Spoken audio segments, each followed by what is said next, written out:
Good afternoon, how you doing? This is Dr. Keith Marshall, Doctor of Clinical Psychology. One of the things I've been doing with my little short videos is pretty much showing people how I was able to change my life. In my book, Fear to Freedom, From Dumpster to Doctor, I talk more about my journey, not just the addiction stuff, but more about my journey of how I uncovered and discovered myself so that I could be a better version of myself. I found that so many times that fear dominated my life. So let me read something from a book about how I saw fear. For so many years of my life, I let fear dominate me. Fear inhibited me from being myself and forced me to people please, seek approval from others without ever even knowing what I was doing. Whenever fear dominated my decision-making process, manipulation and selfishness had the tendency to overtake my actions. When fear is my dominant emotion, I will most assuredly hurt others and myself because I do not exist as my authentic self. Walking in fear made me assume an identity that was phony and fake.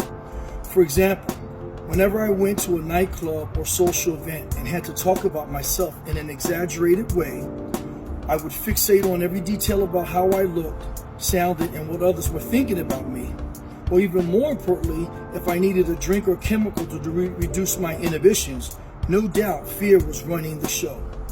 Of course, my behavior was based on delusional ideals, because how in the heck could I even begin to assume that I knew what others were thinking about me? And the moral of the story is this: until we learn to be our authentic self, wherever we are, when we are, who we are, whenever we are, where we are, being our authentic self gives us the ability to know that we belong here, that we deserve our place in the universe. I was created out of love, by love. But many times as a young kid, I didn't know that. And that's why I sought approval and people pleasing and kind of led me to compensate for those feelings, many often doing some of the things that I did in the past. And until we make it an intentional effort sometimes to discover why is it that I need approval, or why is it that you seek approval, or why is it that you people please, more often than not, fear will have a dominant force in your life.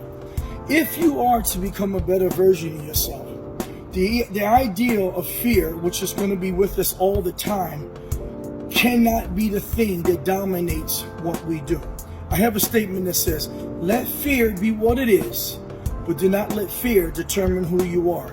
And that's real because fear is always relevant.